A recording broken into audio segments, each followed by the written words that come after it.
Presidente, nós podemos tirar a máscara. Estamos na distância de 1,70 m, vamos conversar e assim poderemos fazer uma entrevista um pouco mais à vontade e com toda a segurança. Muito bem. Olha aí, né? Estou aqui totalmente obediente. Eu sou Paulo Moreira Leite. O presidente Lula, todos vocês conhecem. Nós estamos aqui para começar um programa novo que chama Sexta-feira, 13 horas. Não precisa explicar o nome e o objetivo desse programa é toda sexta-feira nós temos aqui uma entrevista e tivemos a felicidade de trazer o presidente Lula para essa primeira conversa. Eu gostaria, para começar esse programa de hoje, chamar a presidenta do PT, Gleisi Hoffmann, para bater um papo inicial com a gente.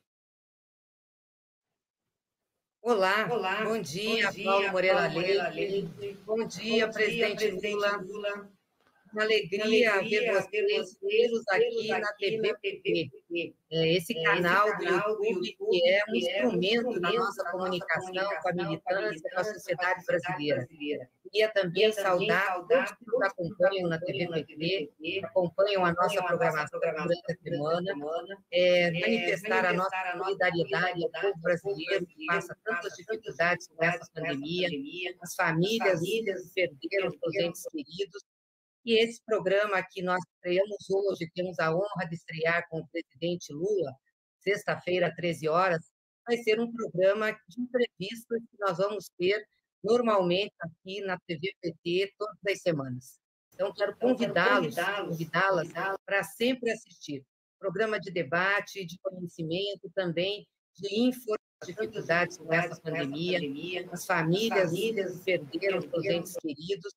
E esse programa que nós estreamos hoje, temos a honra de estrear com o presidente Lula, sexta-feira, 13 horas, vai ser um programa de entrevistas que nós vamos ter normalmente aqui na TVPT todas as semanas. Então, quero convidá-las para sempre assistir. Programa de debate, de conhecimento, também de informação. Mas eu quero começar aqui saudando muito o presidente Lula e parabenizando pelo resultado dessa semana, presidente. Enfim, conclui-se o resgate da justiça para o senhor nos processos de Curitiba, da Lava Jato. A Lava Jato sai definitivamente da sua vida.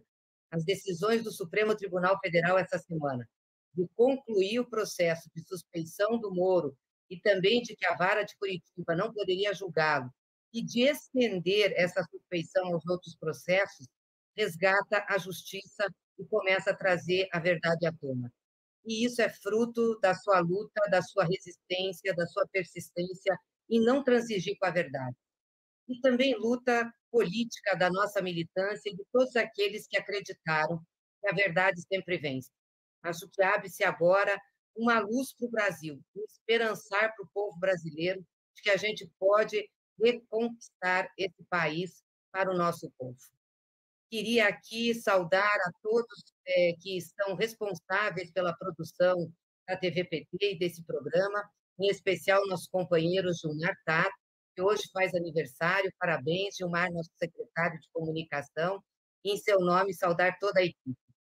E falar para quem está nos assistindo que nós precisamos muito da sua ajuda para que a TVPT possa realmente se concretizar como esse instrumento de comunicação da nossa militância e para a sociedade brasileira, levando as nossas propostas, levando informação, levando formação. Por isso, queria pedir para você, além de acompanhar a TVPT, se cadastrar no canal, tocar o sininho, acompanhar toda a programação, também nos ajudar a sustentar a TVPT. Você vai ver aí, logo na imagem, o QR Code. A gente pede para você colocar o celular, poder fazer uma doação ou acessar o nosso site, né? pt.doe.org.br. É com a sua força, com a força da nossa militância, que nós vamos construir uma comunicação que possa mudar a realidade que nós estamos vivendo hoje no Brasil. Então, com essa abertura e agradecendo a participação de todos vocês, e, de novo, muito especialmente a sua, presidente Lula, por estar aqui inaugurando o Sexta-feira, 13 horas, e do Paulo Moreira Leite, a quem a gente tem uma grande simpatia e admiração, para que a gente possa ter essa entrevista correndo numa boa, sendo feita para esclarecer aí o pessoal que está nos acompanhando. Então, desejo a vocês uma boa entrevista e a todos que estão assistindo também uma boa interação. Grande abraço para vocês. Obrigado. Bem, muito bem. Presidente. Era melhor você fazer um programa com a Gleice, porque ela está muito bonita, ela está muito... Obrigada. Muito bem. Estava precisando da palavra do presidente aí. E aqui, Gleice, aqui não vai ser uma TV petista, aqui vai ser a verdadeira Rede Povo de televisão. Vai ser a Rede Povo, onde as pessoas que quiserem se informar, as pessoas que passaram dezenas e dezenas de anos xingando, sabe, a Rede Globo, xingando a Record, xingando o SBT, xingando a Bandeirantes. Agora nós temos a nossa própria TV para a gente poder falar aquilo que a gente acha que é o correto, sem medo da contestação das pessoas que não concordam conosco. Portanto, Paulinho, é um prazer estar aqui estreando esse programa sob a sua coordenação, grande jornalista Paulo Moreira Leite. E aí eu conto sempre uma história, Socorro.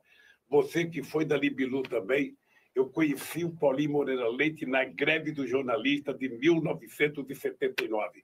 Não vou dizer aonde, mas eu conheci ele na greve do jornalista. Ele era favorável a continuar a greve, eu fui lá junto com o Juarez para acabar com a greve. Ele quer dizer que eu sempre fui meio esquerdista, ou pelo menos naquele tempo eu era esquerdista. Não era esquerdista, aquilo era mais louco do que esquerdista, sabe? Mas, de qualquer forma, foi um prazer, porque estabelecemos uma amizade que perdura, sabe, há mais de 43 anos. Boa, muito bem. Então, presidente, em nome dessa amizade, eu queria dizer também que estou muito feliz de estar aqui estreando esse programa e ter a honra de entrevistando o senhor, que sempre é uma alegria para mim. E eu queria que a gente falar um pouco da vida de todo dia. Eu queria saber como é que o senhor reagiu hoje de manhã, ou ontem à noite, diante daquela imagem, daquele cidadão que ocupa a presidência da República, segurando uma criança e tirando a máscara de uma criança. Aquela máscara que hoje é a proteção num país que não tem vacina para todos, e não existe vacina para crianças, num país onde ontem nós tivemos 1.873 óbitos, 77 mil casos de pessoas contaminadas, e um país onde já temos 509.003 mortos. Eu queria saber como é essa imagem, essa cena de tirar uma máscara, depois convencer em outro palanque uma menina também a tirar a máscara. Como é que o senhor reagiu a isso? Como é que o senhor está sentindo isso? Olha, essas imagens, elas são mais fortes do que qualquer denúncia que se possa fazer na CPI contra o presidente Bolsonaro. Essas imagens vêm mostrar que ele é um genocida.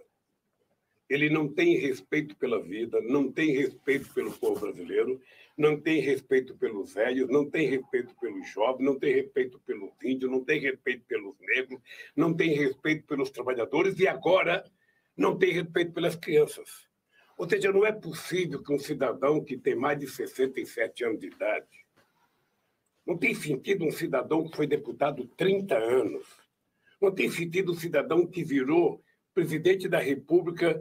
Está certo que a forma com que ele foi eleito foi com base na mentira, foi com base nessas atitudes fascistas deles. Não tem sentido um cidadão desse tirar uma máscara de uma criança de colo. Qual é a imagem que ele passa para a sociedade? Então, se a CPI precisava de um crime do Bolsonaro para propor a cassação dele, está feito.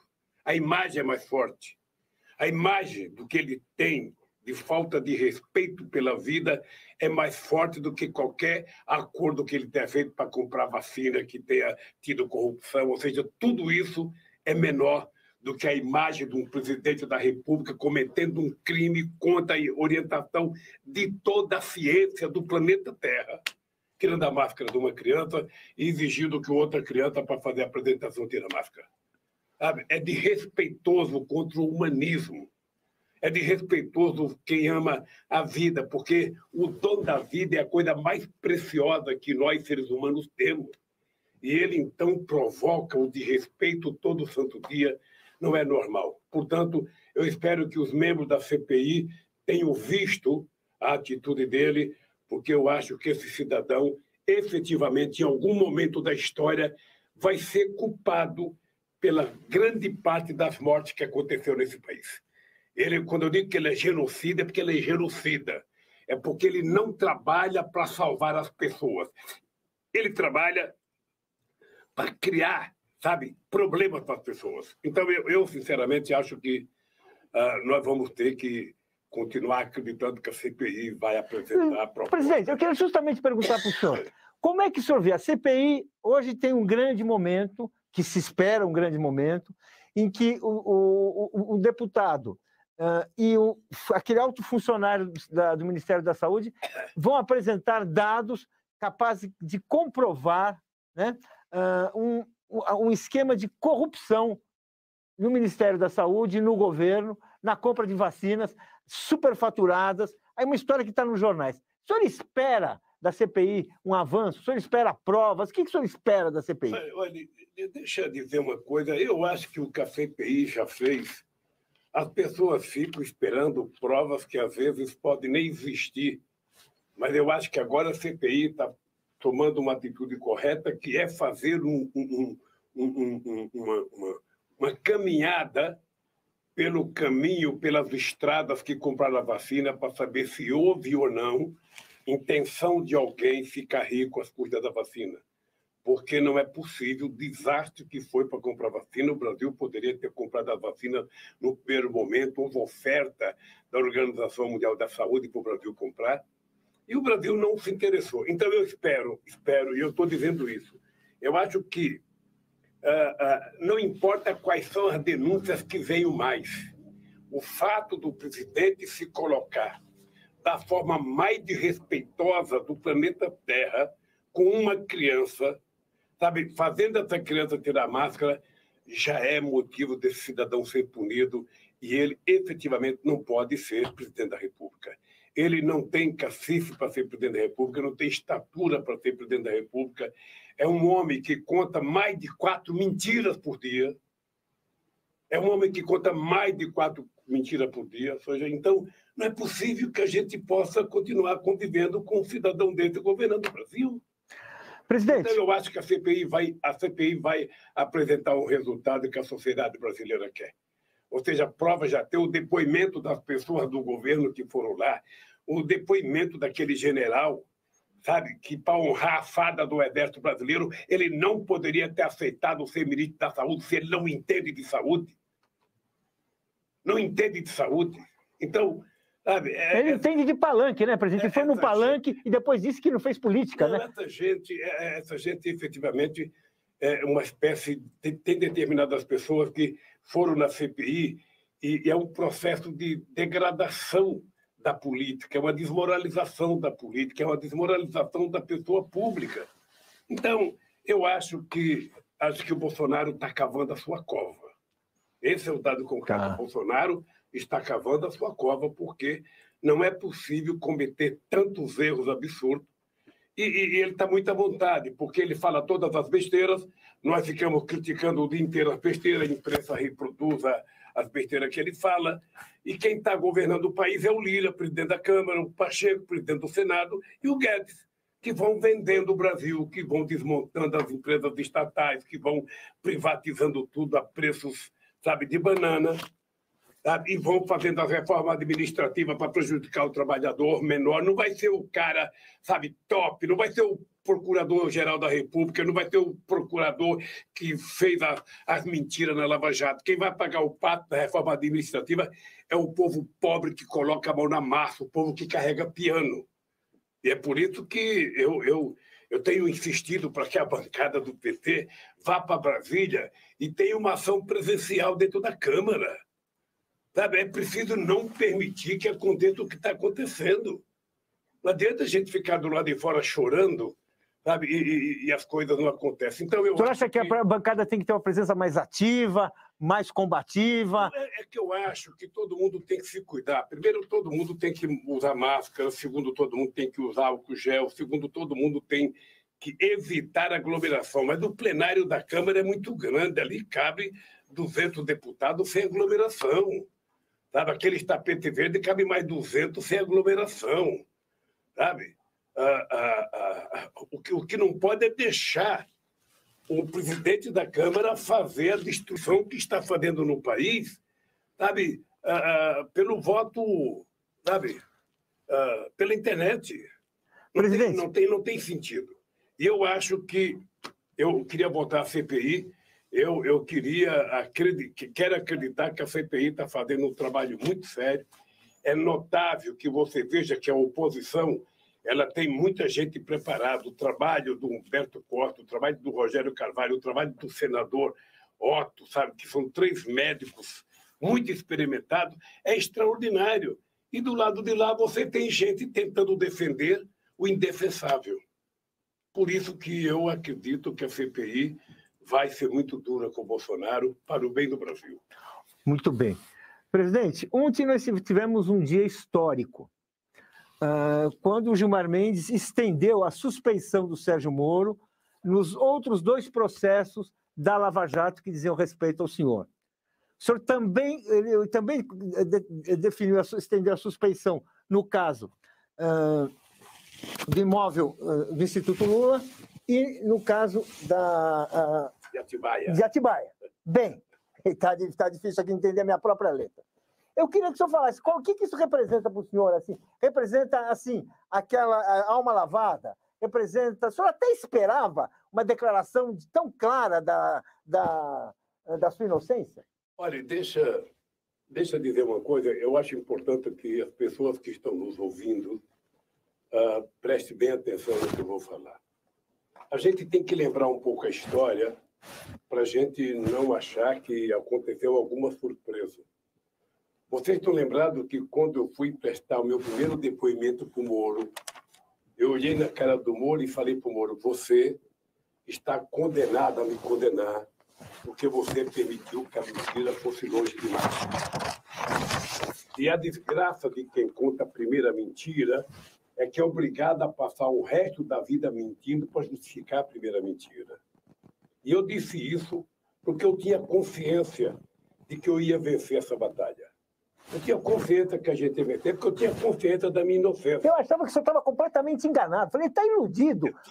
Vai derrotar essa máquina. Mas imagina. Eu tinha totalmente consciência, porque quando você é inocente, quando você sabe o que você fez, sabe, você não pode ter medo. E eu tinha consciência que ia acontecer isso. Veja, você está lembrado que os nossos advogados, grande parte das denúncias que depois foi feita pelo Intercept e depois pelo hack de Araraquara, estava na minha defesa desde 2016. É verdade. Estava na minha defesa. Porque o Cris e a Valesca pesquisaram, viajaram, foram para a Twitter, foram para os Estados Unidos, e a gente provava que tinha envolvimento do Departamento de Justiça dos Estados Unidos, a gente provava que tinha interesses econômicos das empresas americanas para multar as empresas brasileiras, a gente provava que tinha interesse do Ministério Público Suíço para nos prejudicar. Era quase que uma quadrilha internacional. Então, nós entramos com recurso. Você está lembrado que houve um tempo em que as pessoas achavam que eu deveria aceitar uma prisão domiciliar, as pessoas achavam que eu deveria colocar uma tornozeleira. E eu não estava radicalizando quando eu disse: eu não troco a minha dignidade pela minha liberdade. Eu não uso tornozeleira porque eu não sou pombo-correio e não vou para casa porque minha casa não é cadeia. Vocês me prenderam, me aguenta aqui agora. Então, obviamente que eu tinha muita certeza que isso ia acontecer em algum momento. E eu devo isso à solidariedade, a todo mundo que se manifestou, aquela vigília, sabe? Eu fico pensando, a história da humanidade nunca teve, sabe, uma vigília daquela em nenhum momento da história para ninguém que foi preso. Aquelas pessoas aguentarem 580 dias. 580 dias, com sol, com chuva, com provocação de vizinho, provocação de delegados, sabe? E gente que veio de fora, e gente que viajou do Brasil inteiro. Então, eu tenho uma gratidão, porque foi isso, na verdade, que foi criando uma consciência do que estava acontecendo no Brasil. Quando a Valesca e o Cristiano levantaram a questão da teoria do lawfare, ou seja, de você utilizar a justiça, sabe? Eu não acreditava naquilo. Eu falava, Valesca, eu não acredito, mas só pela tua ousadia, vamos em frente. Porque eu gosto de pessoas ousadas. Eu mesmo que eu não concordo com uma coisa, mas se você quer fazer uma coisa ousada, faça. Se não der certo, a gente tenta resolver depois. E a gente conseguiu provar de forma maravilhosa, sabe? Obviamente que eu sou agradecido aos votos das pessoas na Suprema Corte que reconheceram. Eu só queria que votasse o mérito, porque sabe, o Moro mentiu o tempo inteiro, os promotores da Lava Jato, os procuradores mentiram, e quem tem que punir eles é o próprio Ministério Público, porque esses procuradores da Lava Jato enlamearam a instituição Ministério Público. Não espere que eu vá ficar brigando pessoalmente, se bem que o Dallagnol merece um processo, se bem que ele merece. Mas não espere que eu vá ficar brigando, não. O Ministério Público, que é uma instituição vigorosa, uma instituição respeitada, não pode permitir que mais procuradores continuem cometendo os erros que esse bandido Dallagnol cometeu. Ele, na verdade, queria criar uma quadrilha e queria ficar rico às custas da minha prisão. Veja uma coisa, a primeira denúncia que eles fizeram, aquele PowerPoint, era a denúncia do quadrilhão. Então, a tese era, o PT é uma quadrilha, o Lula é o chefe e roubou aquilo. Ora, o quadrilhão caiu em Brasília. Se o quadrilhão caiu em Brasília, não deveria ter mais processo, porque a tese levantada por ele já tinha caído em Brasília. Mas eles continuaram. Os delegados da Polícia Federal que foram fazer inquérito comigo mentiram no inquérito. Muitas vezes eu vi o delegado falar, eu falava, esse delegado não está procurando prova. Esse delegado ele quer confirmar a tese deles. Então é o seguinte, querido, eu sou defensor de instituições fortes para garantir um processo democrático. Eu sou favorável ao Ministério Público forte, Polícia Federal forte, Receita Federal forte, estou favorável. Agora, essa gente, para ter a força que precisa ter e para ganhar o salário que precisa ganhar, essa gente tem que ter mais responsabilidade. E a força-tarefa da Lava Jato não teve responsabilidade, foram mentirosos, sabe? Estavam montando uma quadrilha para pegar 2,5 bilhões da Petrobras para criar um fundo para combater a corrupção para eles. Ou seja, então, eu sinceramente fiquei feliz. Eu fiquei feliz quando veio a vitória final de 7-4, e fiquei mais feliz ontem porque nós tínhamos pedido para o ministro Gilmar a extensão. No nosso pedido já estava a extensão. E acho que o Gilmar fez o que tinha que fazer mesmo, sabe? Porque era o mesmo caso, o mesmo... É um absurdo. Quer dizer, o que aconteceu, a história ainda vai julgar. Tá? E eu disse para o Moro, vai acontecer com você o que você acha que está acontecendo comigo. Eu estou agora de cabeça alta. Ele não tem nem coragem de vir para o Brasil mais. Está lá em Nova York, vivendo das custas não sei do quê. Porque se ele não é aposentado, ele está vivendo do quê? Ou tem empresa americana bancando ele? Tudo isso nós vamos ter que descobrir um dia, porque é preciso moralizar o Brasil. E moralizar o Brasil significa que a gente tem que ter instituições fortes, democráticas e um poder judiciário forte e responsável. Então, meu caro, é o seguinte, eu estou aliviado, óbvio que eu tenho coisa para brigar ainda. As ofensas da minha família não foram poucas, as ofensas aos meus filhos não foram poucas, a Marisa morreu por causa disso. Foi isso que precipitou a morte da dona Marisa. Agora é o seguinte, eu também não posso ficar com raiva, porque se ficar com raiva, você fica azedo, você fica... Então vou fazer uma pergunta que acho que vai deixar o senhor feliz. Os Zelotes. Como é que foi agora que se provou que não havia nada na Operação Zelotes, que era uma tentativa assim, que envolve a indústria automobilística, todo o esforço de equipar a indústria brasileira? Como é que foi isso? Como é que foi isso? Paulo, tem muitos absurdos, veja. É o seguinte, um absurdo foi uma matéria do jornal Estado de São Paulo, que conta mentira e o Ministério Público foi atrás. O apartamento foi a Folha de São Paulo, o Jornal Globo, o Jornal Globo, que falou, e o terreno do Instituto foi não sei o que lá. Ou seja, cada um deles tem uma mentira, porque pela primeira vez, e isso é muito grave na democracia, pela primeira vez que instituiu um pacto entre um juiz, entre os procuradores, entre alguns juízes e a imprensa. Exatamente. Porque a imprensa não é inocente nisso. As pessoas que estão reclamando do Bolsonaro, o Bolsonaro é resultado das mentiras e do ódio contra a política que a imprensa brasileira trabalhou nos últimos 10 anos. Então, quem planta ódio, colhe ódio. Quem planta mentira, colhe mentira. Sabe? E nós queremos construir um país em que seja plantado a verdade para a gente colher melhoria de qualidade de vida do nosso povo. Nós queremos colher emprego, nós queremos colher salário, nós queremos colher educação, nós queremos colher cultura, nós queremos colher, sabe, habitação, nós queremos escolher, sabe, salário. Ou seja, é um outro país. Então, tudo isso que foi montado contra mim, eu prestei 24 depoimentos, acho. Cada depoimento era um sofrimento, porque eu via na cara a mentira das perguntas.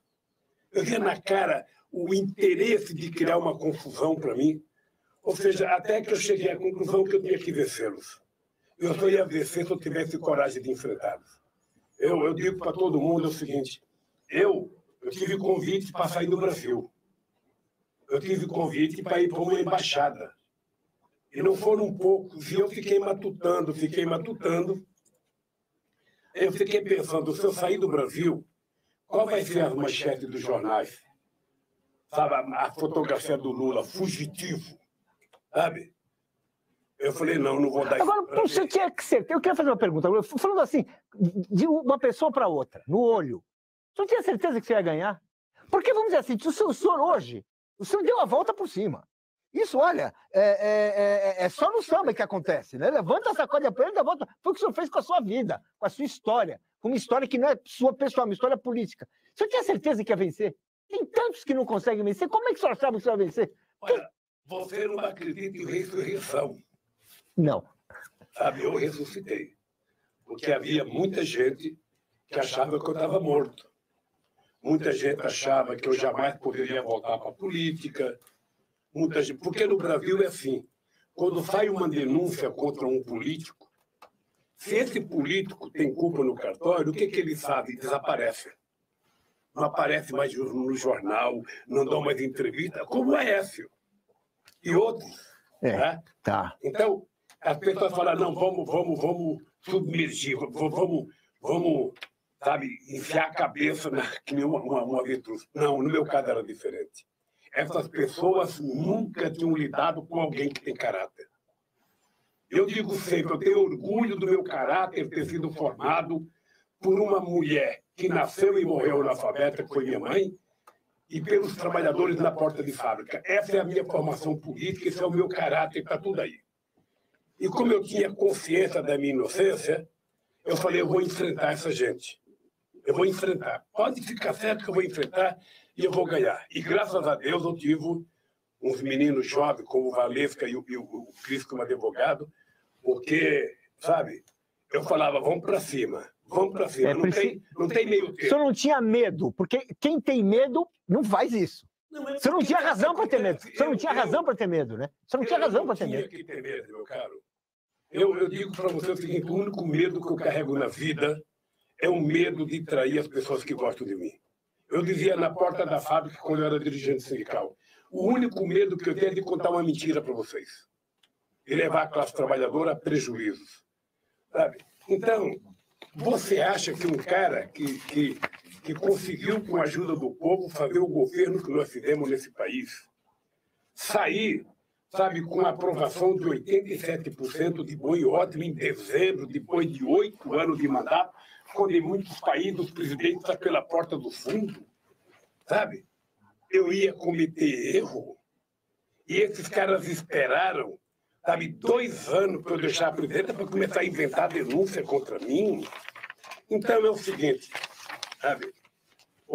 Paulinho, você pode ter certeza do seguinte, eu vou falar olhando para a câmera, porque eu quero falar com o olho da pessoa que está me assistindo. Nesse país, as pessoas podem me atacar de qualquer coisa.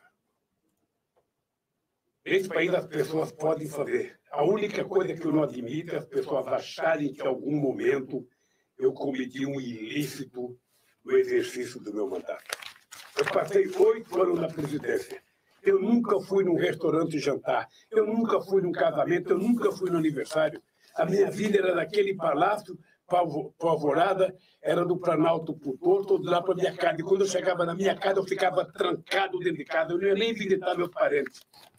Aí veio um bando de safado, um bando de moleque, sabe, que a única coisa que fizeram na vida foi fazer um concurso para ser procurador, sem nenhuma experiência de vida, e chamar de ladrão, sabe? Não, comigo não vai. Comigo não vai e não tem trégua. Não tem trégua. Veja, eu acho que eu vou utilizar tudo que for possível dentro da justiça para tentar moralizar as instituições brasileiras, que eu prezo muito. Eu fui presidente, eu tratei a Polícia Federal com muito respeito. E os delegados sabem que eu dizia, gente, eu quero que vocês investiguem, eu quero que vocês prendam, mas eu não quero que vocês façam manchete antes de culpar. Não tem que condenar pela imprensa, que foi o que fizeram. Destruir a imagem de uma pessoa, como eles destruíram a minha imagem. Destruíram ou não? Porque eu sou... É que eles não sabiam da minha relação com o povo. Eles não conheciam o PT. Porque tem muita gente que acha que o PT é um partido comum. Não, o PT não é comum. O PT é o único partido no mundo que foi criado da forma que foi criado, em que a classe trabalhadora criou, dirigiu esse partido, com intelectuais, com estudantes, com comunidade de base, com índios, com negros, com LGBT.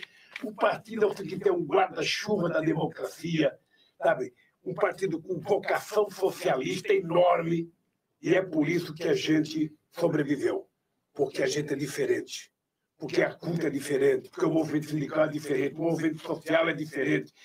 Então, eu não poderia nunca ter medo, não poderia ter medo do seguinte, e sabe o seguinte, antes de alguém dizer que eu cometi um ilícito, olhe no espelho para a sua própria cara e veja se você é melhor do que eu.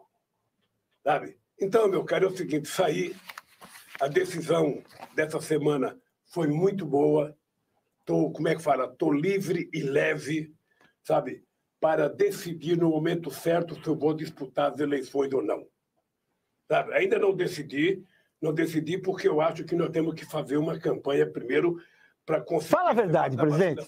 Fala a verdade, presidente. O senhor acaba de ganha no primeiro turno.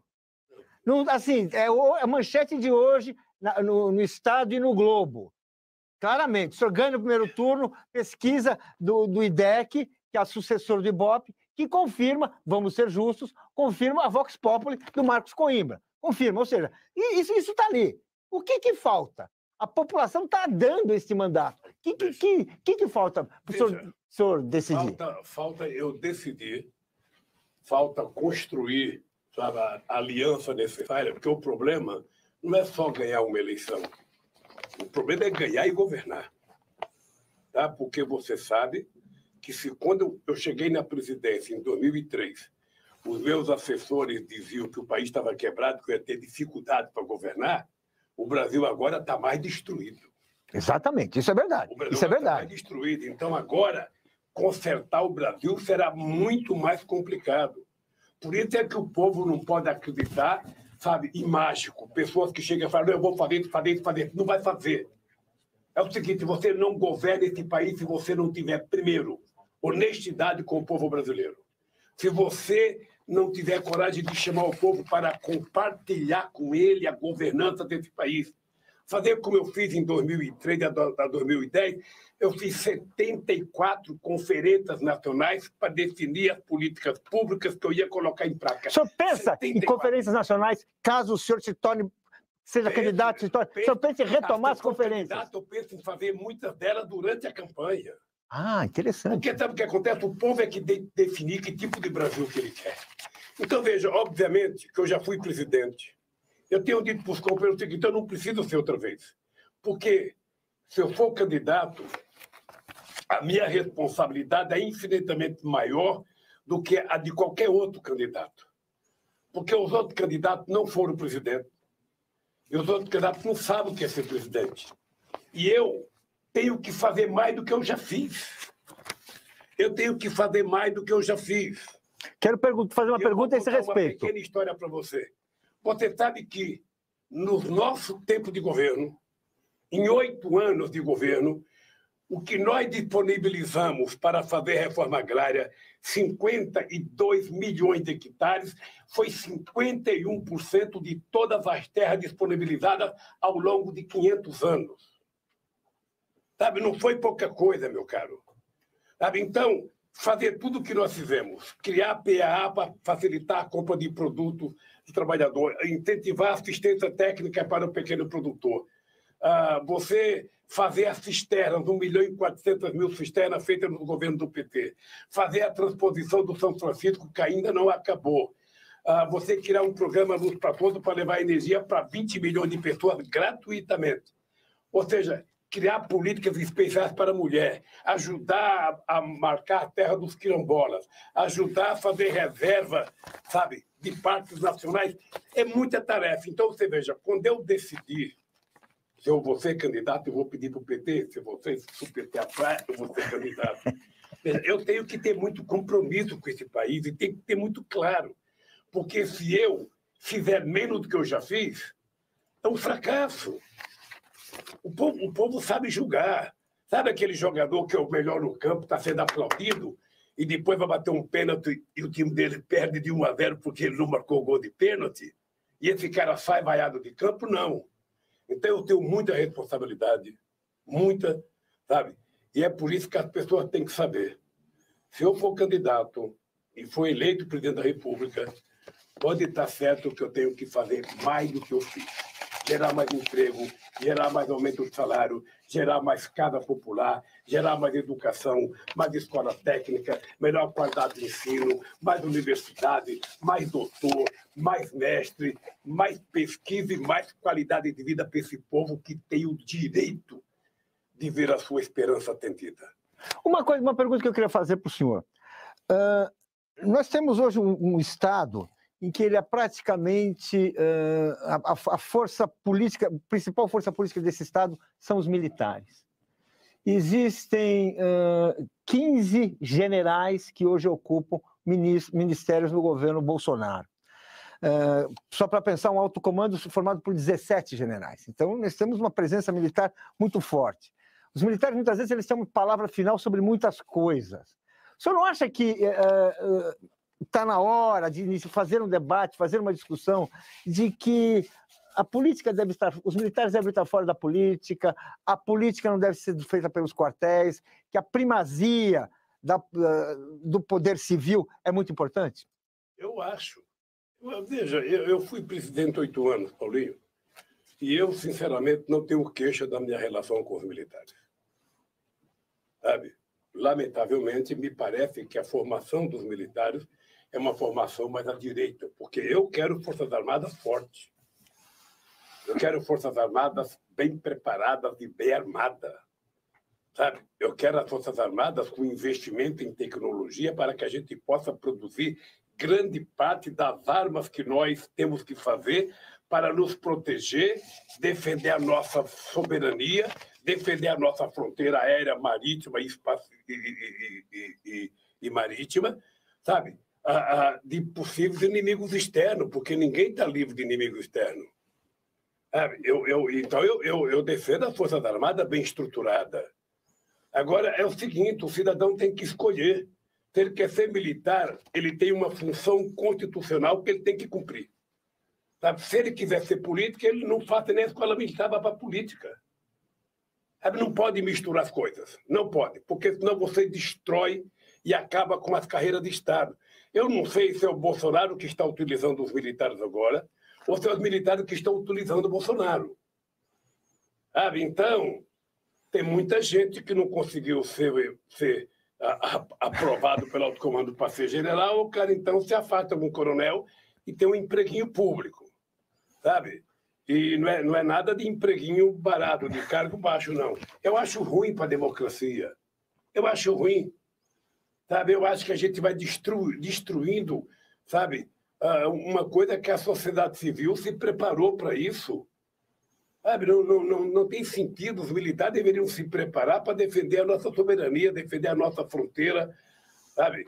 Defender a Amazônia, É isso que deveria preparar. Agora que nós temos o pré-sal, defender o pré-sal e não mandar um comandante para ser o subcomandante da frota, sabe, sul-americana, a 4ª Frota Americana, que é uma vergonha, um general brasileiro subordinado, sabe, a um general americano. Se tiver uma guerra, esse general vai ficar com quem? Sabe? Então, sinceramente, como tem um presidente que não tem comando, é um canastrão, sabe? É um mentiroso, sabe? Conta mentira com prazer. Isso é que é engraçado. Sabe? É que uma pessoa honesta, às vezes, se tiver que contar a mentira, faz um esforço tremendo para contar mentira, fica vermelho, sabe? Ele não. Ele convoca a imprensa para mentir. É prazeroso para ele. Convoca a imprensa para mentir, é bom. E fala o que ele quer, e faz o fake news dele, e fala mal de todo mundo. A única coisa que ele não faz é governar o país. Então, eu penso que, assim, olha, é muito sério quem vier governar o Brasil de 2022 para frente, porque é um processo de reconstrução desse país, reconstruir as instituições. É possível que a gente tenha que ter um grande debate sobre a reforma de Estado, que Estado nós queremos, parar com essa palhaçada que uma parte da elite econômica quer. O Estado tem que ser fraco, o Estado tem que ser fraco. Não existe possibilidade de o Estado ser fraco e ser justo ao mesmo tempo. Todos os estados em que o povo tem boa qualidade de vida são estados fortes. Estado que tem arrecadação, estado que tem dinheiro, sabe? Agora, aqui no Brasil, não. Aqui no Brasil, as pessoas querem desmontar. O Estado não tem nenhuma influência nas decisões econômicas. O Estado não é o indutor do desenvolvimento econômico, quando o Estado tem que ser. Aliás, eu vejo, quando a gente discute o papel do Estado, Paulo, uma coisa que é importante lembrar é que, quando a gente fica discutindo segurança pública, você não vai resolver o problema da segurança pública com o policial se você não resolver primeiro o papel do Estado. A melhor segurança que a gente pode dar numa comunidade é aquela comunidade ter luz, ter água, ter asfalto, ter educação, ter cultura, ter trabalho, ter saúde. Ou seja, o papel do Estado está dentro da comunidade, oferecendo tudo que as pessoas têm direito, e aí entra a polícia. Sabe? Uma polícia para manter a harmonia, para manter a paz, para fazer as pessoas cumprirem as boas normas democráticas que a gente haverá de instituir. Porque, sabe, nos anos 80, as pessoas mais novas não sabem disso, mas nos anos 80, o discurso do Maluf de segurança aqui em São Paulo era o mesmo deles agora. Bandido bom é bandido morto. Eu lembro do Maluf, ele colocava uma jamanta para andar com uma grade como se fosse uma jaula e um monte de artistas lá dentro dançando para mostrar que bandido bom era bandido preto. Eu acho que a gente tem que prender todo mundo que errou, tem que prender todo mundo que roubou, tem que prender todo mundo que matou. Agora, se a gente não discutir concomitantemente o que levou a acontecer isso, sabe? O que levou a acontecer isso, você não evita que outras pessoas façam os mesmos erros. Então, meu caro, é o seguinte, pode ficar certo, companheiros, e você, Paulinho, que vai estar bem vivo para fazer as suas críticas, sabe? É o seguinte, olha, quando eu decidi, e se eu ganhar as eleições, esse país pode estar certo, que nós vamos trabalhar com um bando de maluco para fazer esse país recuperar tudo aquilo que o Collor desmontou e recuperar o nosso prestígio internacional. Sabe? Eu falei Collor, é Bolsonaro. É Bolsonaro. Ou seja, nós vamos fazer uma coisa fantástica, é recuperar o prestígio internacional. Presidente, os Estados Unidos da América do Norte têm que aprender uma lição que nós já demos quando eu era presidente. Eu sei o papel dos Estados Unidos no mundo, eu sei o papel da China, eu sei o papel da Rússia, sei o papel da Bolívia, o papel do Uruguai. O Brasil trata todo mundo em igualdade de condições. O Brasil não quer falar grosso com o Uruguai e falar fino com os Estados Unidos. Nós queremos falar com todo mundo da forma mais civilizada. Mas é preciso parar com essa mania dos americanos tentarem impedir que a América Latina se desenvolva. Presidente, então vamos falar uma coisa. Como é que o senhor vê o governo Biden? Como é que o senhor analisa a atuação dele? O governo Biden, mais uma vez, reafirmou o compromisso que a gente sabe as consequências do combate à corrupção do governo americano, o combate à corrupção na esfera internacional. A gente sabe como isso está por trás da Lava Jato. Ele reafirmou isso. O Biden tem afirmado também certas expansão de poderes do Estado americano sobre o mundo. Como é que o senhor vê o Biden? Comparando, como é que o senhor analisa? Eu acho que nós temos que ver dois Biden.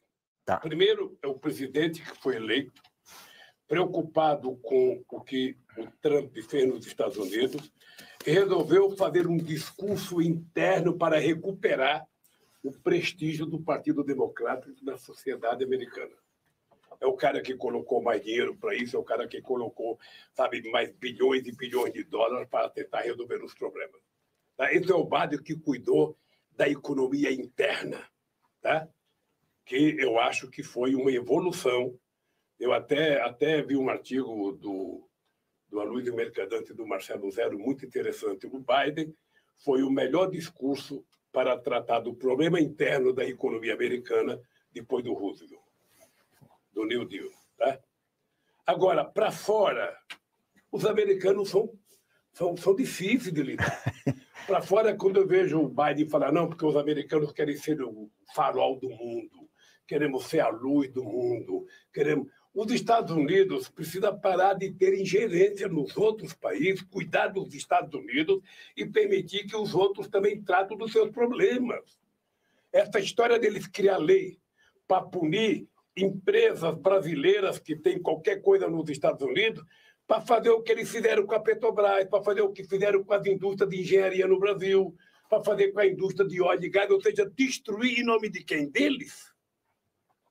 Com que direito ele acha que ele pode ficar punindo empresa brasileira, ficar, sabe, tomando dinheiro de empresa brasileira?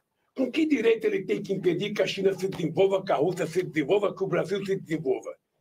Porque esse foi um dos problemas que eu sofri aqui. O Brasil tinha virado protagonista internacional.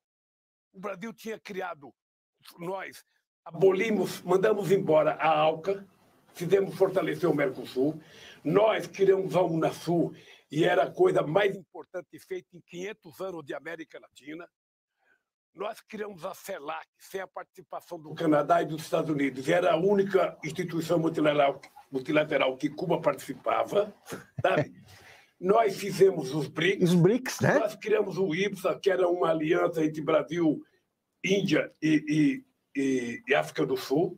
Nós fizemos reuniões entre a América do Sul e os países africanos, reunião entre a América do Sul e os países árabes, ou seja, tudo que parecia impossível. O Celso Amorim, eu e o Erdogan da Turquia fomos ao Irã e fizemos um acordo do enriquecimento de urânio infinitamente melhor do que eles fizeram agora, porque o que eles fizeram já desmanchou, já não vale mais nada e estão aumentando as sanções contra o Irã. E nós fomos lá, em 2 dias fizemos o acordo.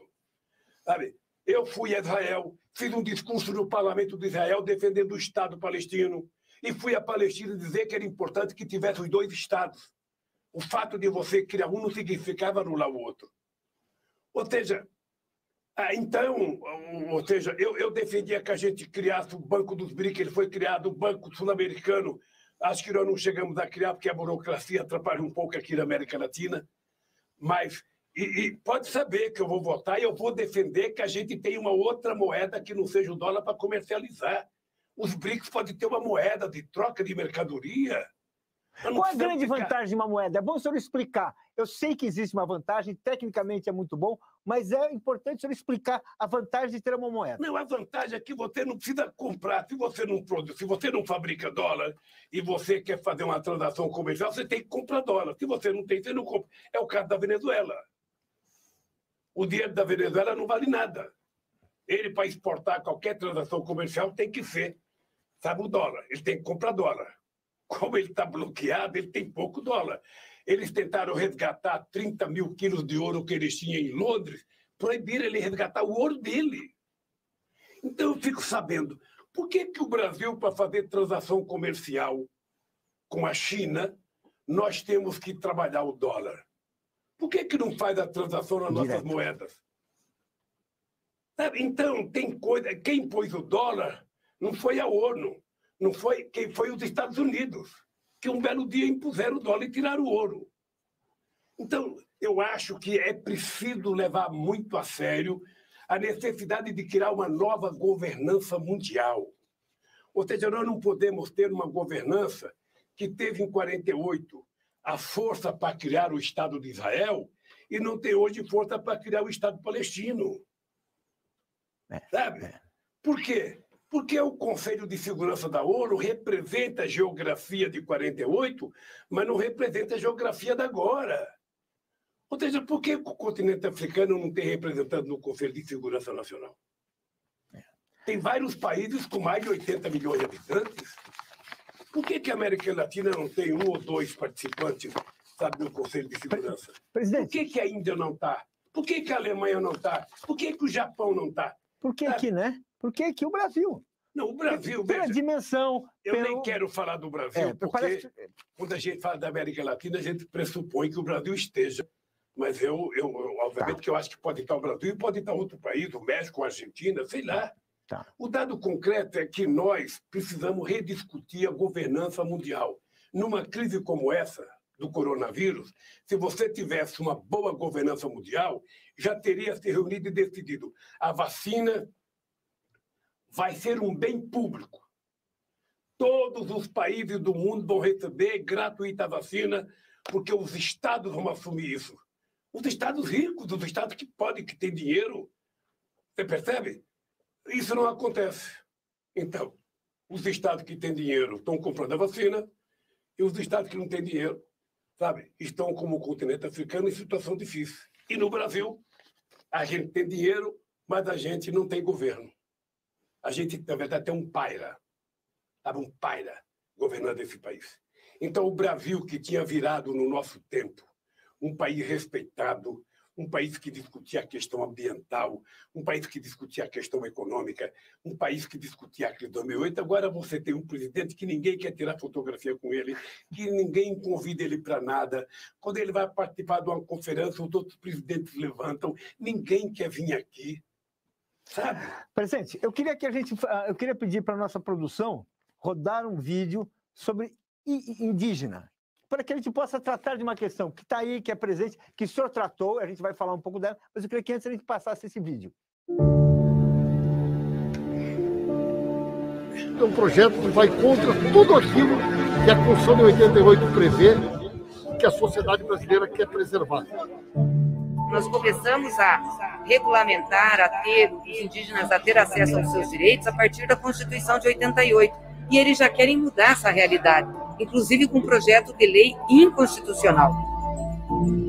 Fazer com que a mineração tome conta das nossas matas, nossas florestas, nossos biomas.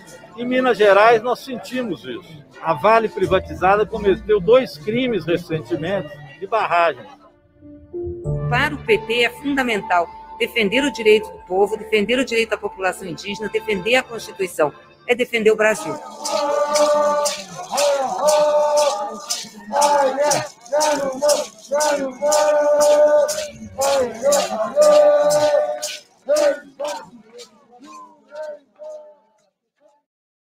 Reserva da Raposa Terra do Sol, polêmico, mas assinou, firme. Que balanço o senhor faz isso? Que balanço o senhor faz hoje dessa tentativa, desses ataques à população indígena, desses ataques aos direitos, dessa tentativa de entregar florestas, tudo para exploração aí? Como é que o senhor vê isso? Paulo, eu acho que a gente poderia ter feito mais. É? Quando alguém pergunta por que eu não faço autocrítica, eu faço autocrítica, sim. Eu poderia ter feito mais universidade, eu poderia ter feito mais escola técnica, eu poderia ter demarcado mais terras indígenas, eu poderia ter marcado mais áreas de reserva ambiental, eu poderia ter aumentado mais o salário. Sabe, tudo isso eu poderia ter feito mais. Poderia mesmo e não fez? Poderia, não é que não fez, é que você não sabe fazer tudo na hora, ou seja, e você não decide as coisas assim, você decide com um conjunto de pessoas, e nem todo mundo pensa igual. Hoje, eu tenho consciência que era possível fazer mais. É mesmo? Eu tenho consciência. Havia meios para fazer mais? Então, ter certo, é possível fazer mais. E a coisa mais barata que tem é a gente cuidar desse povo pobre. É você cuidar de quilombola, é você cuidar de índia, é você cuidar dos pobres. É a coisa mais barata para um governo. O que é duro é cuidar dos interesses empresariais. Porque aí o cara, quando quer dinheiro, o cara já pede logo 4 bilhões, 5 bilhões, 3 bilhões. O coitado do trabalhador, ele precisa pouco. Ele quer uma casinha pequena para ele morar com o filho dele. Ele quer um empregozinho para ele trabalhar e ter um salário. Sabe, tudo para o povo pobre, mais humilde. Ele não quer colocar dinheiro, sabe, comprar dólar, não quer aplicar na bolsa. Ele quer, efetivamente, sobreviver. Então, eu acho que a gente pode fazer mais demarcação de terras indígenas e pode tratar os índios com a decência que eles merecem. É preciso que as pessoas entendam de que não são os índios que são invasores de terra.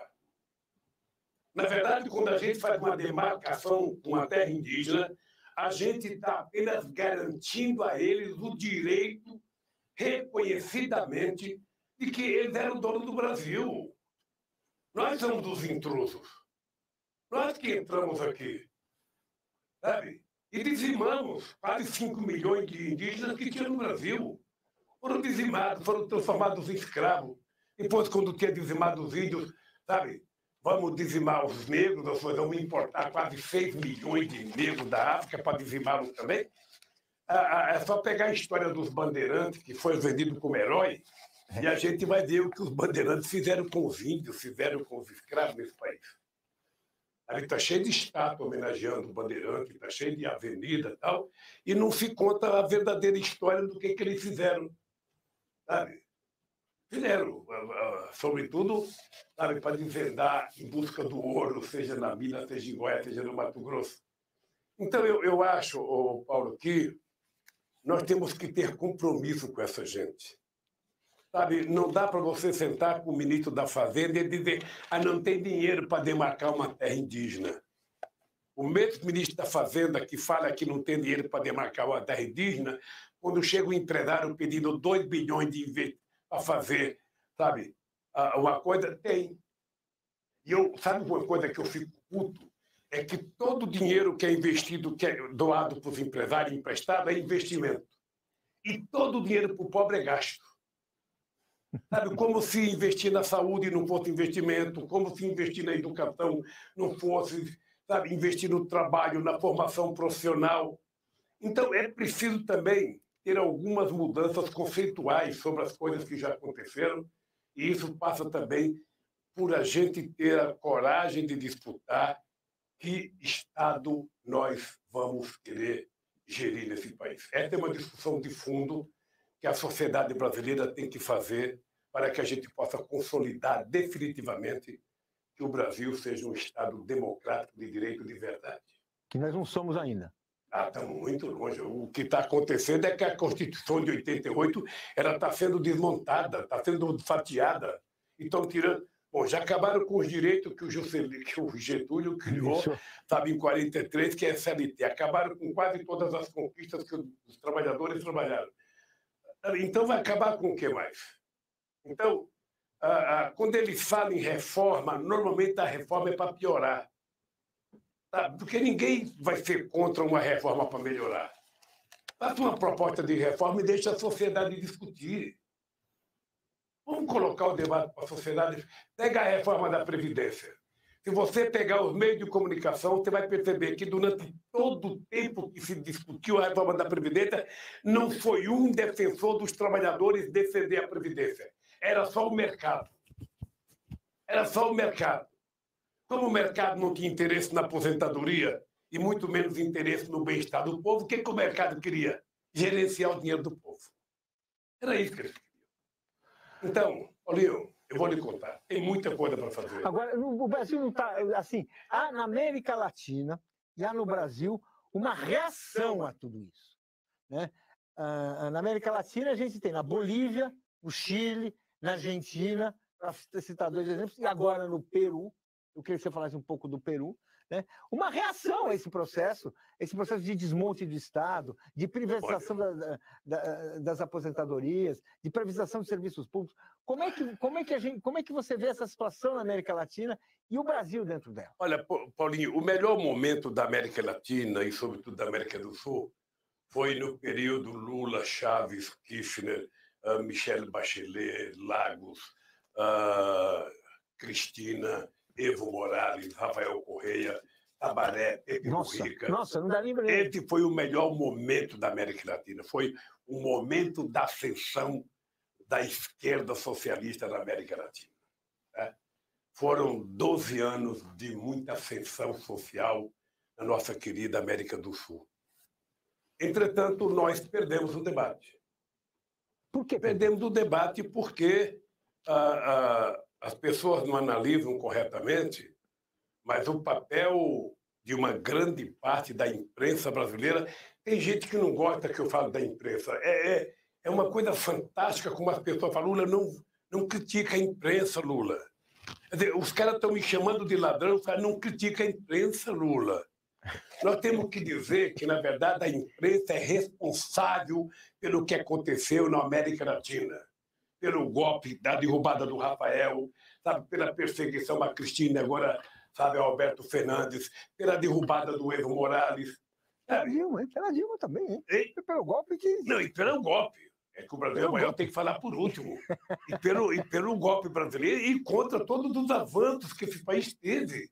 Eles nunca aceitaram os avanços que o Brasil teve. Eu lembro que quando nós criamos o programa Fome Zero, sabe, o Alecâmbio da Globo chegou a escrever um artigo dizendo que, eu não sei se foi ele que escreveu um artigo, dizendo que era preciso, sabe, construir ponte. Eu lembro que eu falei, se o povo comer esse cimento, eu ia fazer ponte. Mas o povo come feijão, come arroz, é isso que nós vamos garantir dinheiro para o povo. Quando o povo tiver com a barriga cheia, os músculos fortes, ainda vamos fazer as pontes. Vamos primeiro tratar da sobrevivência humana. Então, isso foi destruído, eles conseguiram destruir. A morte do Chaves foi um peso muito grande, sabe? Apesar do Maduro está vivendo um sacrifício muito grande, tá? Eu sou contra o bloqueio, porque o bloqueio não é uma punição. O bloqueio é a Venezuela. Sabe? O bloqueio é... E a Cuba, que ontem a ONU derrubou, né? Vamos ver se os americanos vão cumprir. Vamos ver se os americanos vão cumprir a decisão da ONU. Aí, eu pensei que a bronca dos americanos era contra Fidel Castro. A Fidel Castro já morreu. Sabe? Mas mesmo assim, eu acho que o problema dos americanos com os cubanos é o seguinte: ou é a pressão dos eleitores cubanos lá em Miami, que faz os presidentes tomar essa posição, ou efetivamente é uma coisa de raiva, de ódio pela derrota. Não medo de um certo exemplo de oposição. Não medo de uma certa... de alguém se opôs ao domínio americano e está lá. Não, deixa eu te falar uma coisa. Os americanos não precisam ter domínio. Tem que ter uma relação democrática, uma construção de parceria.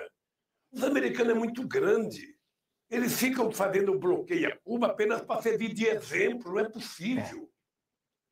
Sabe? Então, o bloqueio é uma arma mais perigosa que uma arma nuclear. Porque o bloqueio mata criança. O bloqueio mata criança, mata pessoas idosas. Não é uma guerra entre soldados. Então, o bloqueio deveria ser uma coisa que só poderia acontecer se fosse uma decisão, sabe, tirada, sabe, no seio da ONU, numa decisão, numa discussão, sabe, com o Conselho de Segurança da ONU e com a participação da Assembleia Geral da ONU. Não pode ser uma decisão unilateral. Eu não gosto de você, eu não vou te vender feijão. Eu não gosto de você, eu não vou te vender carne. Eu não gosto de você, você não vai entrar no meu bar. Não pode ser assim. Cadê a democracia? Cadê a civilidade? Cadê o respeito entre as nações? Então, esse é um tema que me preocupa muito. E é um tema que, se a gente voltar a governar o Brasil, eu vou colocar isso com muita força. Sabe? Eu e o Celso Amorim quase conseguimos entrar no Conselho de Segurança da ONU. Mas eu não quero que seja uma coisa vista para o Brasil entrar. Nós precisamos fazer uma coisa para outros países entrar, sabe? Outros continentes participarem de uma coisa. Quando tiver uma crise profunda, como a crise econômica de 2008, o que nós fizemos? Nós convocamos o G20 e tomamos várias decisões importantes. Hoje você não tem quem toma decisão. A União Europeia está tomada por uma burocracia muito grande, ou seja, você vê que o Bush foi lá, ele não se encontrou com os presidentes, ele se encontrou com a comissão disso, a comissão daquilo. E o Brasil, Paulinho, nós temos muito.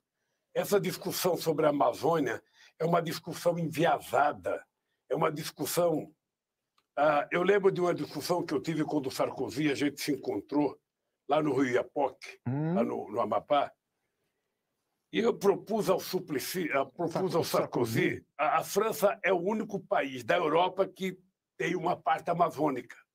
E eu propus ao Sarkozy que a gente criasse uma universidade da biodiversidade binacional. Metade na Guiana Francesa, metade no Brasil, com cientistas do mundo inteiro para pesquisar a riqueza do ecossistema, sabe, da Amazônia e ver o que aquela biodiversidade produz, sabe, de produtos farmacêuticos, de alimentos, de cosméticos, sei lá. Aquilo deve ter uma riqueza incomensurável. Então, o que um país como o Brasil tem que fazer? O Brasil não tem que aceitar que a Amazônia seja internacionalizada. O Brasil não pode abrir mão da soberania sobre o território da Amazônia. Mas o Brasil tem que compartilhar com a humanidade os benefícios que a biodiversidade pode dar, sabe, no desenvolvimento da nação, na preservação. Como fazer isso, então? Não, você primeiro tem que abrir centros de pesquisa, você tem que ter fundos, sabe? Tá. Você tem que ter fundos, você pode ter centro de pesquisa, como nós criamos o fundo, foi assinado por mim, o fundo com a Alemanha e o fundo com a Noruega. Você pode criar um centro de pesquisa com gente do mundo inteiro, sabe, com dinheiro do mundo inteiro, pesquisando as coisas que a Amazônia pode oferecer para a preservação, sabe, do planeta, para cuidar da saúde do povo, para a indústria, sabe, de farmácia, para a indústria de cosméticos, ou seja, tudo que puder tirar. É porque você precisa criar, inclusive, um novo modelo de desenvolvimento na Amazônia. Quem sabe preservando a Amazônia com o cuidado que tem que ser cuidado e fazendo investimento para pesquisar na Amazônia, no que ela tem de rico para oferecer para o Brasil possa ganhar 1 milhão de vezes mais do que desmatar. O desmatamento não vai levar a nada, vai levar a prejudicar, sabe, a questão do aquecimento do planeta. Presidente, eu queria falar de um outro assunto, mudar de assunto. Eu queria falar de judiciário. E queria falar o seguinte: o judiciário tem dado sentenças absolutamente justas e corretas, inclusive corrigindo decisões anteriores. Mas eu queria perguntar se nas oportunidades que nós tivemos para indicar juízes à Suprema Corte e outros tribunais superiores, o que aconteceu? Eu vou dar um exemplo que, para mim, hoje me choca, né? Se a gente pensar na decisão de 2018, aquela decisão que foi crucial para a história do Brasil, porque tirou o senhor da campanha presidencial de 2018, aquela decisão. Nós perdemos aquilo que era um direito líquido e certo na Constituição, que era o trânsito em julgado. Está escrito na Constituição. Não estamos falando de política, não tem o que interpretar. Está escrito ali, né? Foi uma decisão tomada por 6-5. E desses 6 ministros que votaram contra o reconhecimento do trânsito julgado, portanto, contra o reconhecimento dos direitos do senhor, e nós sabíamos, contra a participação do senhor numa eleição que decidiria o destino, teve essa importância toda no destino do Brasil, 5 foram nomeados por nossos governos. O que aconteceu? Como é que a gente fez isso? Como é que a gente fazia isso? Como é que a gente pode... Como é que o senhor explica isso? Assim, que a gente pode... É uma questão que, na época, assim, chocou e até hoje choca. Essa não é uma pergunta fácil de responder, porque se eu responder o que você quer que eu responda, você está pedindo que eu faça um poder judiciário serviçal ao presidente da República. Boa. Eu não quero. Tá. O poder judiciário bom não é aquele que vai tentar livrar a cara do presidente, mesmo quando ele erra. O poder judiciário bom é aquele que é justo, aquele que julga corretamente, do mais humilde brasileiro até o mais importante brasileiro, nas mesmas condições. Tá? E o poder judiciário teve um momento que foi muito pressionado pela imprensa. Você sabe que nós tivemos um momento em que a imprensa foi fotografar o computador de uma conversa pela internet entre o Lewandowski e a Carmen Lúcia. Sabe, você lembra de gente tentando localizar, sabe, a fala do Jobim no celular, o que estava escrito no celular do Jobim. Era uma caça às bruxas. É verdade. Tudo isso é verdade. Então, as pessoas são seres humanos, as pessoas, às vezes, sentem um pouco de receio. Tá? Mas é importante lembrar que as mesmas pessoas que cometeram aquele erro, na minha opinião, foi um erro, sabe? Mudaram de posição agora. Por quê? Porque agora o clima político era menos tenso do que naquela época. Era menos tenso. Deixa eu lhe falar uma coisa. Eu não me arrependo de nenhum ministro que eu indiquei. Eu indiquei porque eu tinha informações boas deles, indiquei porque tinha um currículo bom deles, sabe? E mandei para o Senado, sabe? A única pessoa mais próxima do PT era o Toffoli, que tinha sido advogado do PT na eleição. Mas foi um bom procurador, um bom advogado-geral da União. Então, eu não me arrependo. Sabe? Se alguém não votou comigo, se alguém... Sabe? Eu não coloquei eles lá para eles votarem comigo. Eu coloquei eles lá para que eles fossem ministros da Suprema Corte e fossem justos e cumpridores da Constituição brasileira. Ponto e vírgula. Sabe? Então, eu não me arrependo. Tá? Bem, obviamente que depende de como é que a pessoa é apresentada. Tá? Você, quando for presidente da República, você vai receber um nome, você vai conversar com o teu ministro da Justiça, você vai conversar com o teu advogado-geral da União, você vai procurar 2 ou 3 ou 4 amigos seus do Ministério da Justiça para sondar, você conhece, você vai procurar um grande advogado, você vai pedir um monte de informação. Com base nisso, você indica o nome para o Senado. O Senado faz outra aferição e indica as pessoas. Eu, sinceramente, eu posso ter uma ou outra frustração, sabe? Não no meu caso. Não no meu caso. Eu não indiquei eles para votar e me defender. Eu indiquei eles para defender o Brasil e a Constituição. Mas eu acho que eles votaram coisa importante no Brasil, votaram o Raposa Serra do Sol, votaram as cotas nas universidades, votaram a célula-tronco, votaram a União Civil. Foram coisas importantes que foram votadas. Sabe? Coisas que tinha divergência profunda na sociedade. Um dia, quando eu estiver bem velhinho, que eu for contar a minha vida, eu posso falar mal de um ou de outro, mas no cômputo geral, eu sinceramente acho que eles prestaram um serviço, sabe? E eles também, é importante saber, sabe, a quantidade de pressão que ele recebe de outros pares, de deputados, de senadores, de outros advogados, de outros juízes, sabe? Eu fico pensando que o juiz, para votar, a única coisa que ele não pode votar é em função das manchetes dos jornais. Tá? Se um juiz quiser votar em função da manchete dos jornais, então ele para de ter juiz e vai ser candidato. O juiz não pode votar sob pressão da opinião pública, da pesquisa da opinião pública. Sabe?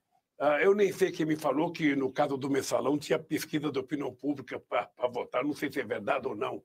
Não sei nem se foi você que disse. Mas um juiz não pode votar nisso, porque se um juiz for votar com base na opinião pública, está errado. O juiz tem que votar com base nos autos do processo, nas informações e na licitude, sabe, das provas, sabe, com direito de defesa. É assim que tem que votar. Então, meu caro, é o seguinte, um dia você pode ser presidente e você pode escolher. Eu tenho coisa que eu gostaria de mudar.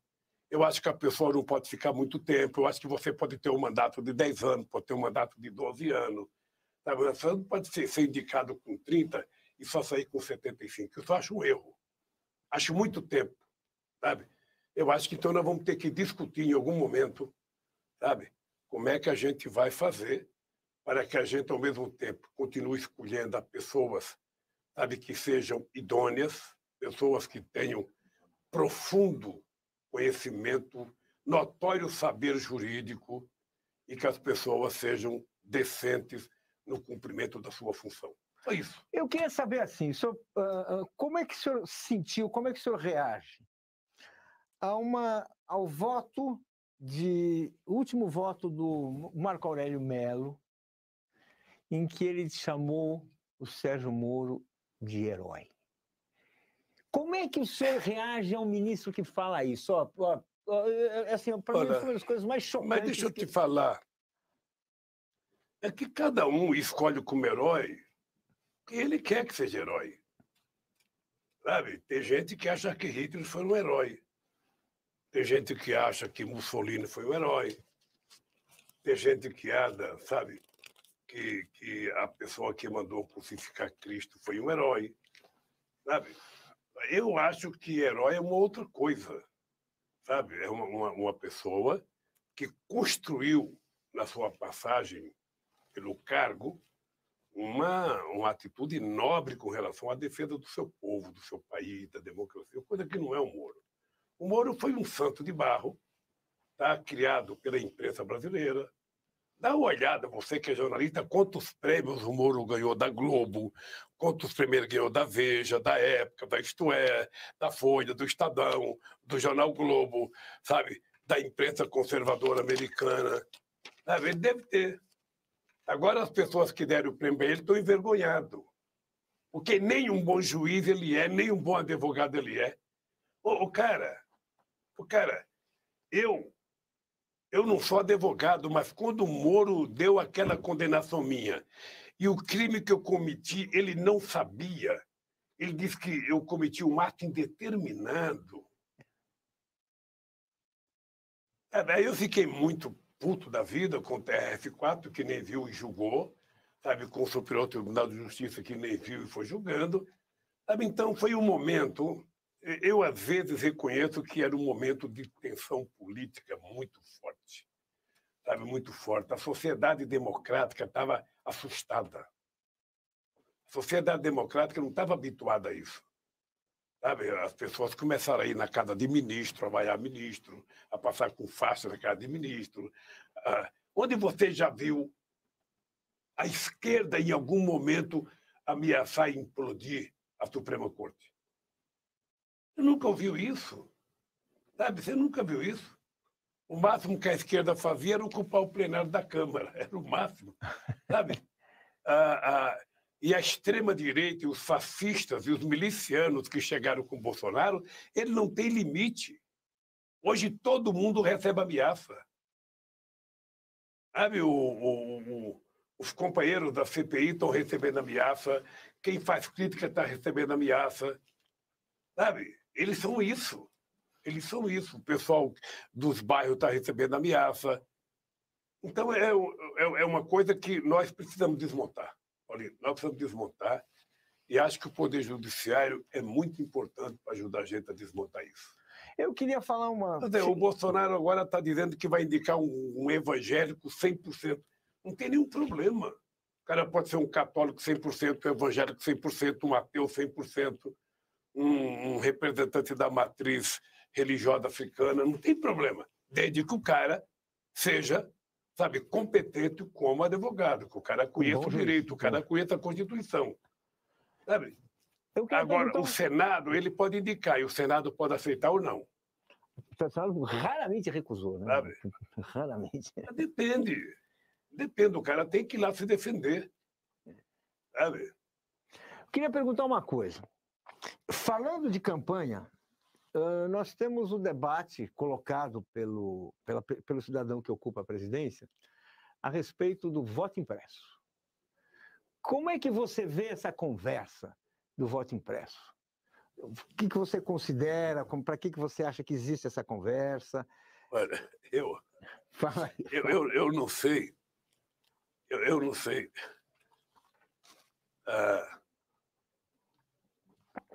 Talvez o que o Bolsonaro esteja pensando é em criar alguma coisa que não seja tão digno quanto o voto eletrônico.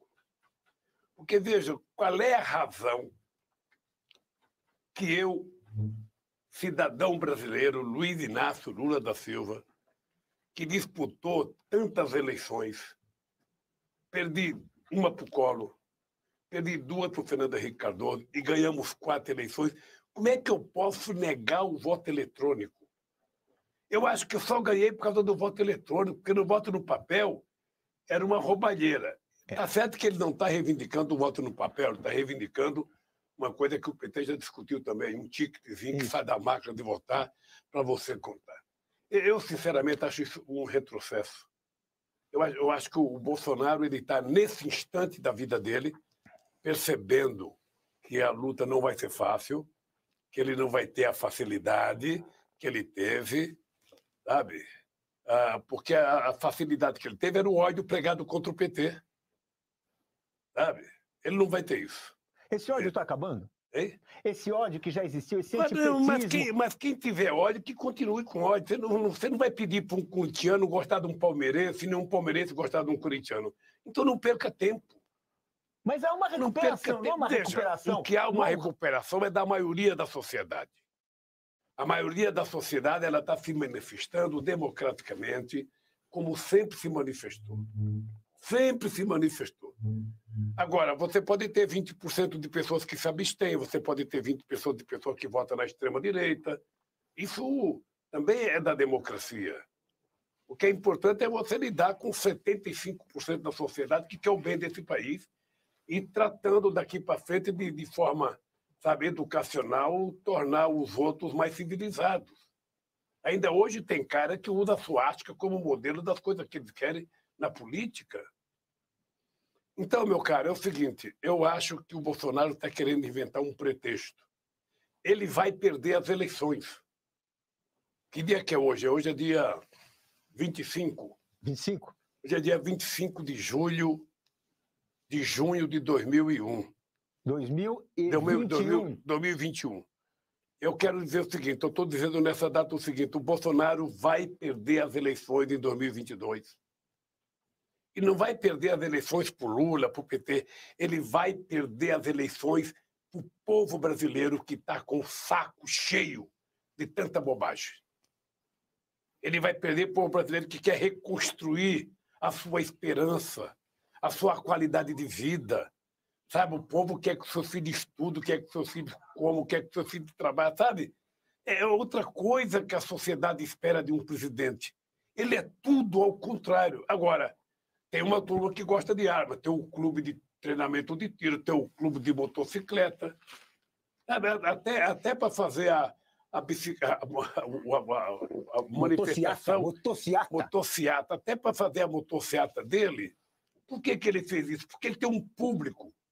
Sabe? Ele tem um público policial, ele tem um público na Polícia Militar, ele tem um público nas Forças Armadas, ele tem um público na Polícia Federal, ele tem um público nos milicianos, sabe? Nos clubes de motocicleta.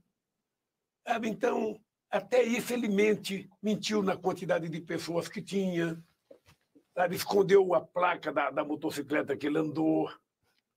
Sabe? Então, o povo não precisa mais disso, gente. O povo está precisando de alguém que goste do Brasil, alguém que governe o Brasil pensando na melhoria de vida do povo, ou seja, as pessoas precisam votar, comer, ser feliz. É isso que o povo quer. As pessoas não querem mais briga, as pessoas não querem mais ódio. Eu digo todo dia, sabe, o nosso governo, ao invés de arma, vai distribuir livros. Livros, para que as pessoas aprendam a ler, para que as pessoas possam conhecer mais a história, que as pessoas possam estudar. Sabe? Nós vamos vender um pouco de amor e não ódio como ele vende. Presidente, no dia 24, nós teremos um terceiro protesto contra a pandemia, contra o governo Bolsonaro, um terceiro protesto fora Bolsonaro. A gente está assistindo uma crescente mobilização da sociedade brasileira. Esses processos eles estão surpreendendo pela dimensão, pela adesão. Né? Foram 750 mil pessoas no último sábado, 3 vezes mais do que havia ocorrido no protesto anterior. Muitas pessoas enxergam já uma avalanche semelhante à campanha das diretas. Aí eu pergunto, o senhor pretende participar?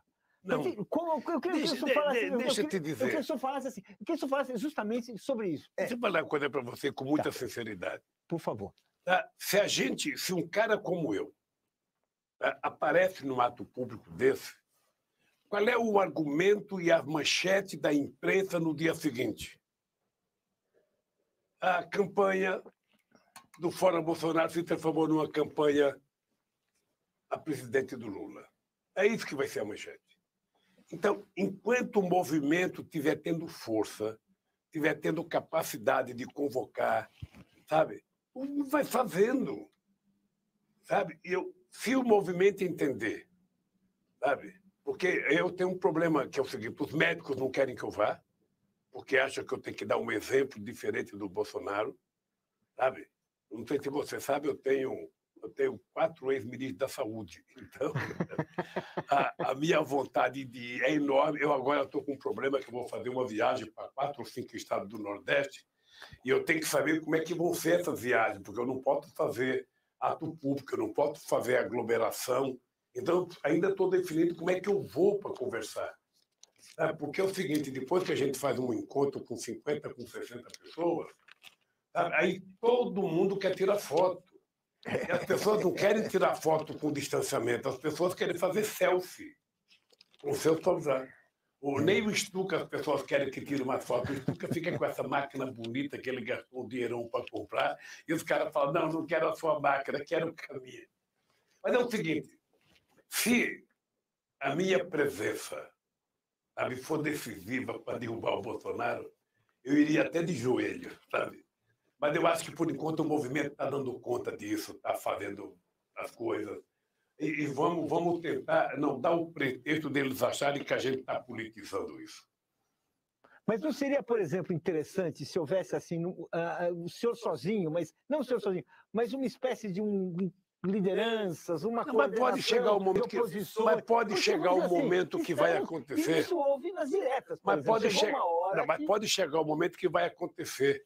Mas é o seguinte, mas a gente não pode pressionar o movimento social que está fazendo as convocatórias dos partidos políticos que estão, sabe, de que as personalidades ainda devam ir.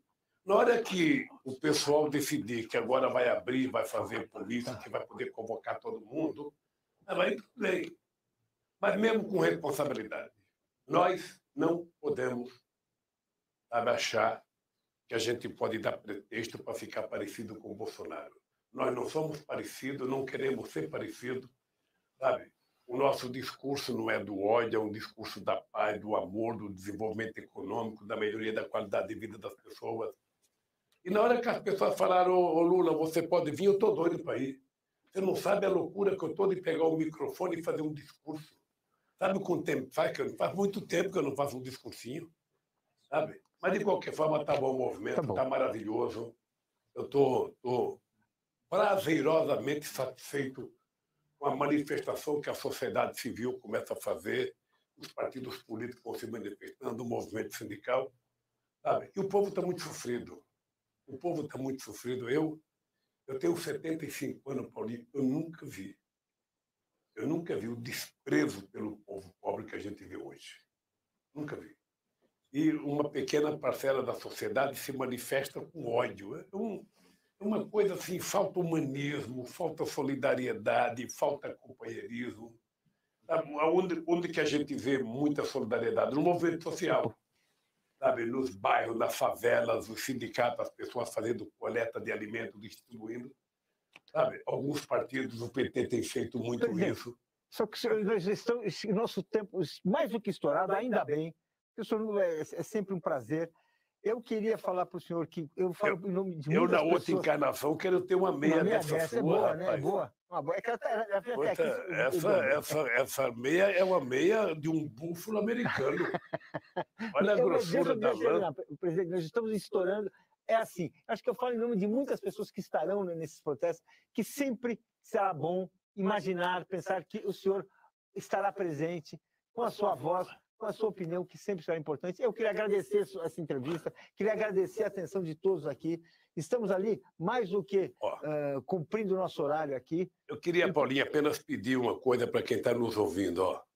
Você está no sofá, está na cadeira, está na sua mesa, está deitado na cama, está com o seu celular ou com o seu computador. Não se esqueça, toda sexta-feira, às 13 horas, você vai poder ver o PT entrevistar muita gente na sua TV, sabe? Toda semana, sexta-feira, sabe? Às 13 horas você pode ligar o seu celular e assistir o PT na TV. Vai ser muito bom as informações do partido, a visão do partido sobre muitas coisas. Certamente vão trazer aqui muitas personalidades, muita gente inteligente, muita gente importante, sabe? E eu espero que a nossa TV possa contemplar a expectativa que você tem das boas notícias que você precisa receber todo dia.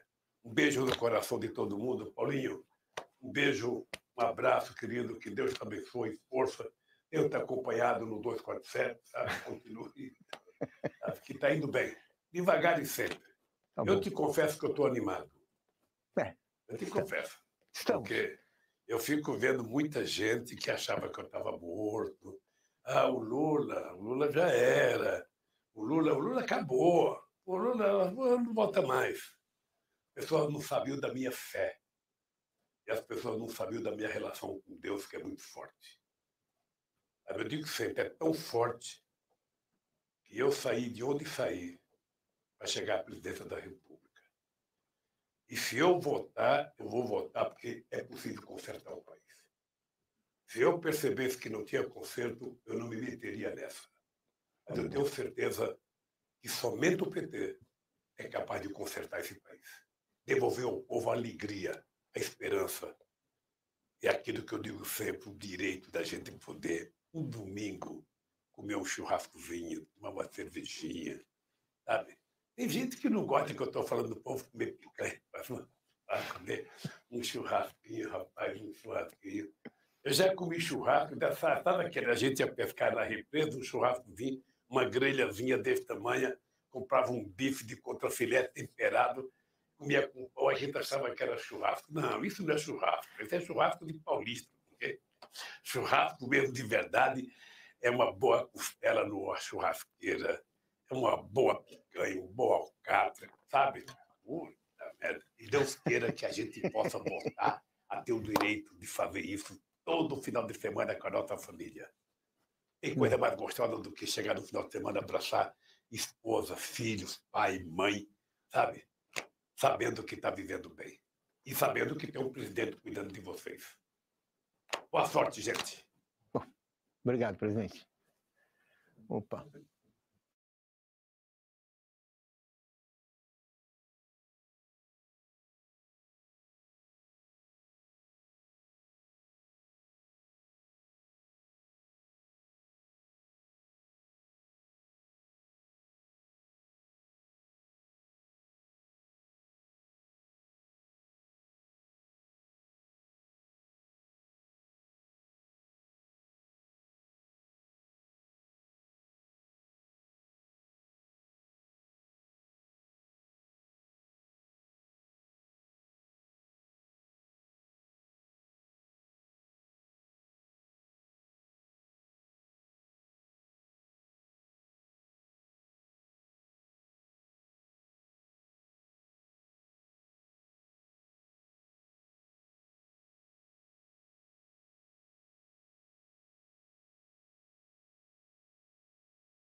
O Pai tá on e a TV PT também.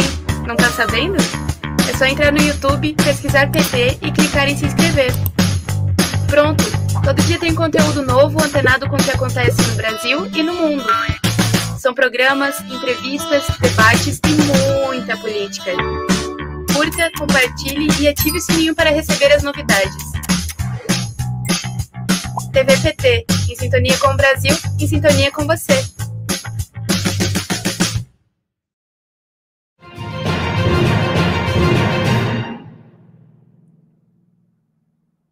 Boa tarde, seja muito bem-vindo e muito bem-vinda à transmissão da CPI da Covid na TV PT.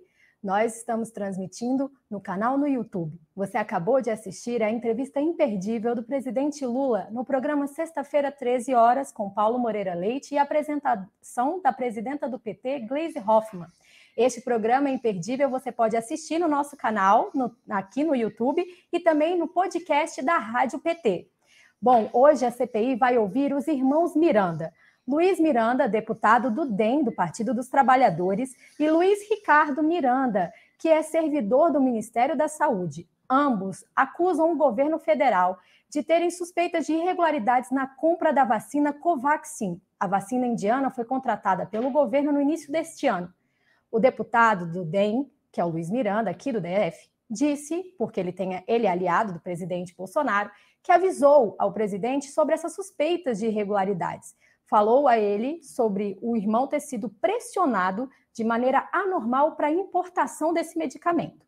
Bom, a Precisa Medicamentos é a intermediária do contrato do governo federal com a Covaxin e está sob suspeita e investigada no Ministério Público Federal esta contratação.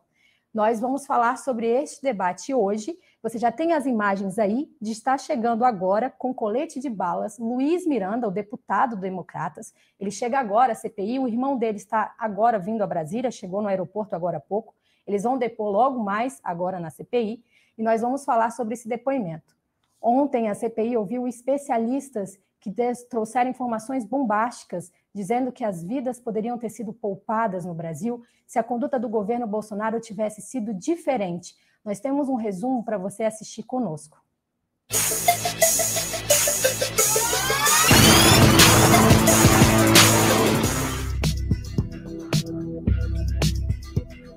Quatro de cada 5 mortes não teriam ocorrido se estivéssemos na média mundial, e entre 95 e 145 mil mortes foram causadas pela demora em comprar as vacinas. Se tivéssemos agido como era preciso, a gente poderia, ainda no primeiro ano de história da pandemia entre nós, ter salvo 120 mil vidas. No máximo, o Brasil tem de 25% a 30% da população imune. Se nós formos esperar até chegar nos 70%, a plaquinha que o senhor carrega todos os dias aqui nessa comissão, infelizmente vai precisar de mais um dígito. Ser humano não é rebanho, né?